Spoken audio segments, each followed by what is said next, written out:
What is up everyone and welcome back to the MMA Zone. Today we are getting started with Ben Askren being disappointed with Khamzat Chimaev for his performance. Following what many people saw as complete domination by Khamzat Chimaev over Jared Duplessis, Ben Askren was not impressed.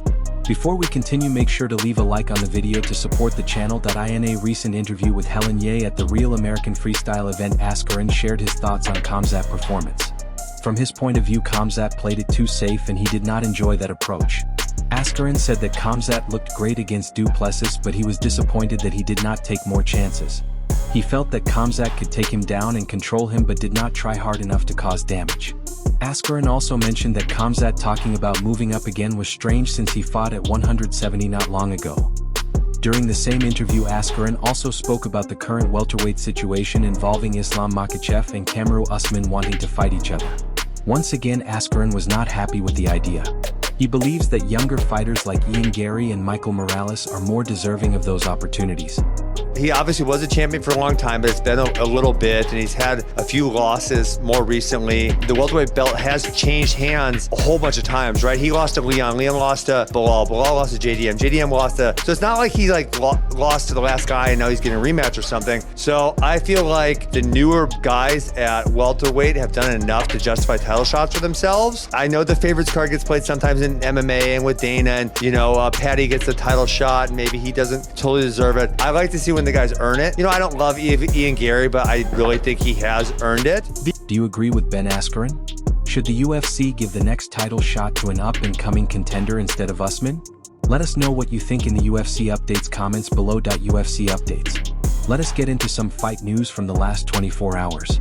We start with a matchup reported for UFC 324. According to Crazy Kev, Adam Fugit is set to face Ty Miller on January 24th. Fugit is currently 2-3 in the UFC, and his most recent fight was a loss to Islam Dulatov in July. This will be Ty Miller's UFC debut after earning a contract on Dana White Contender Series in August. Moving on to a fight scheduled 2 weeks later. Wristlock MMA reported, and later Marcel Dorf confirmed a matchup for UFC 326. Dusko Todorovic is set to fight Dante Johnson on March 7th. Todorovic is a Dana White Contender Series winner from 2019 and is currently 4-6 in the UFC. His most recent fight was a win over Jose Medina in September. His opponent Dante Johnson is also a Contender Series winner and earned his contract this past August. He is currently 1-0 in the UFC, coming off a win over Cedric Dumas in November. This fight will take place at middleweight. Next we move to a week later. According to Crazy Kev and later confirmed by Nolan King, Mike Bond and Marcel Dorf, Brad Tavares is set to fight Eric Anders at UFC Vegas 114. The longtime UFC veteran Tavares is currently 16-11 in the promotion. His most recent fight was against Robert Bryczek in September, where he lost by TKO. His opponent Eric Anders has been fairly inactive and has only fought twice since 2023. He currently holds a 9-9 career record with 1 no contest. We last saw him in August against Christian Leroy Duncan, where he also lost by TKO. With both fighters coming off TKO losses, who do you have winning this matchup? Now moving on to Out of the Octagon news. There is an update on UFC commentator Paul Felder. In an interview with Mike Owens for Fight Bananas, Felder revealed that he recently underwent hip replacement surgery. This forced him to miss some time toward the end of 2025. He also shared that the UFC is bringing him along into the next phase with Paramount after renewing a 5-year deal. I just had hip replacement surgery 3 weeks ago, so haven't been working obviously for a little while. And then we had this nice break going into December and January towards the end of the year. So it was the perfect time to get it done. I've been putting it off for years now. So I've got that full right hip replacement. I've got a full schedule though. I've been off for a long time, but once I start up in February, I'm in the Apex, then I'm in Texas. I'm basically 2 or 3 events a month all the way until July as of right now that I know of. And got another 5-year deal. Excellent. That starts this year. So they're bringing me back. I'll be with the Paramount switch and everything. So yeah, you'll be seeing a lot more of me. I just had this break because of the hip. Footage of Sean Strickland sparring with Michel Pereira has surfaced. Sean Strickland was seen sparring hard with Michel Pereira. The session looked intense and competitive. Check it out.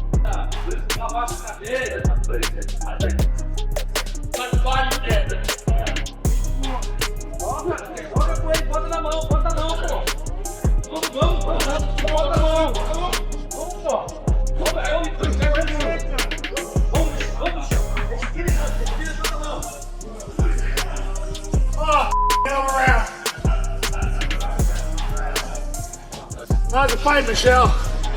No, Brazilians, they will die for nothing, dude. These Brazilians, you guys have no idea. Like, you can put a Cheeto in the ring and they will die for that Cheeto. Like, I mean, I respect these a lot.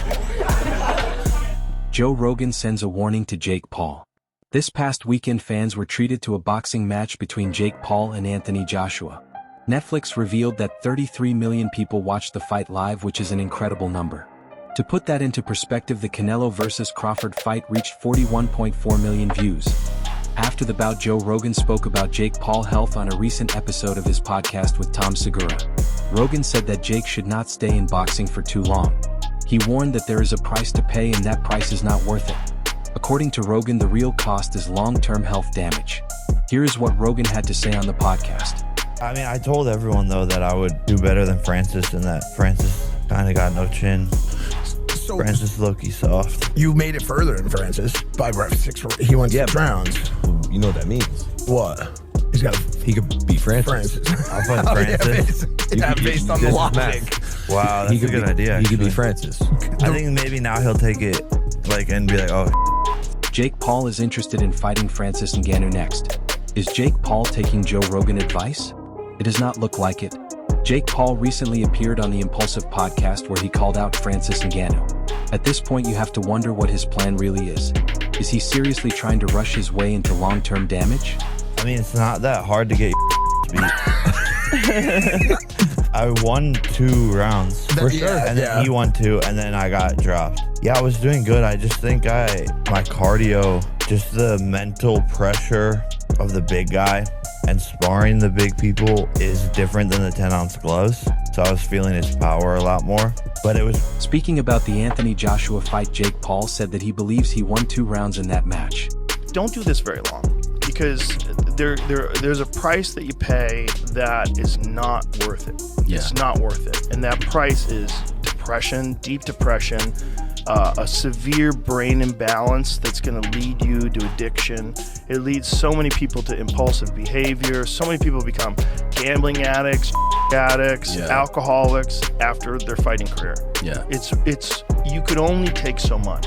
And at a certain, like that one that he got from Joshua, say if you have like a punch card, you have like so many punches that you can get in your life, which I believe you do. I believe there's a certain number. That one was like 10 punches. Yeah. That was like, Yeah. there was a lot of concussions in that one punch. Sure. That was real damage. Like if someone's breaking your jaw in 2 places, the inside of your head there's a lot of damage going on in there too. Derek Lewis reveals that a Glory champion declined a fight. Did you know Derek Lewis has a podcast?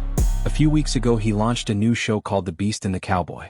On a recent episode, Lewis revealed that the UFC wanted to match him up with Glory heavyweight champion Rico Verhoeven for his next fight at UFC 324, but Rico turned the fight down.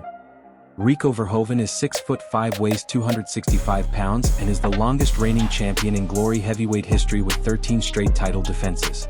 Lewis also shared that Sergey Pavlovich, who knocked him out in under a minute back in 2023, also declined the fight.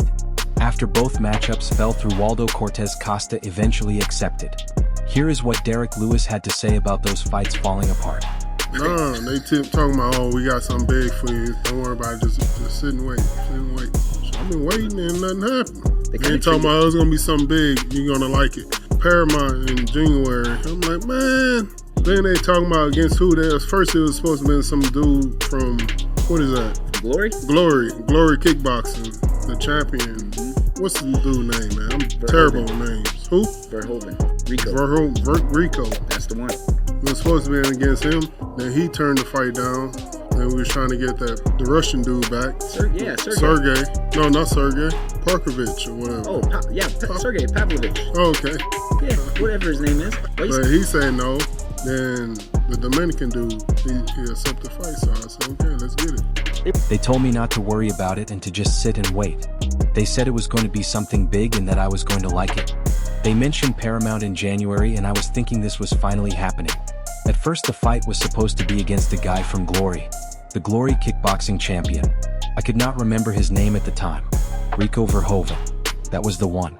He was supposed to fight me, but he turned it down. After that we tried to get the Russian guy again. Sergey. I could not remember his last name either. Sergey Pavlovich. He also said no. Then the Dominican guy accepted the fight, so I agreed to it.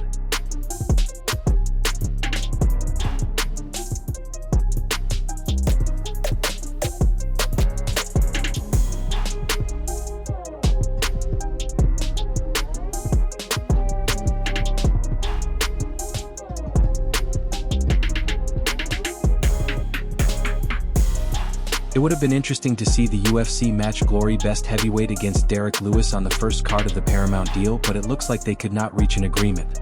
Either Rico did not like the matchup with Derek Lewis, or the UFC as usual did not want to pay what he was asking to come over, especially after being the Glory champion for 12 years before vacating the title in November. Rico is also rumored to possibly be fighting Francis Ngannou in the PFL.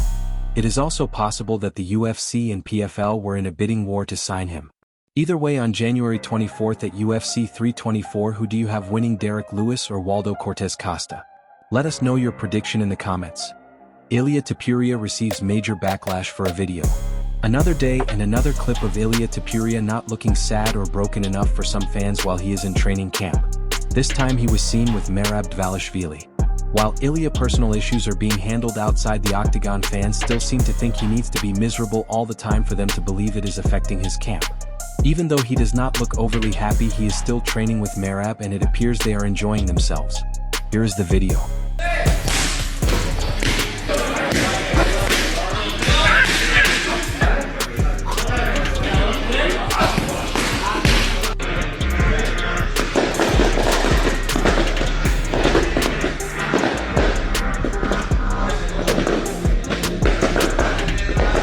The MMA community is still not happy with Ilia Topuria. After announcing that he was taking a break from MMA to deal with his divorce, he has still been seen out living a normal life and most importantly not fighting Arman Tsarukyan. Fans took to Twitter with strong reactions.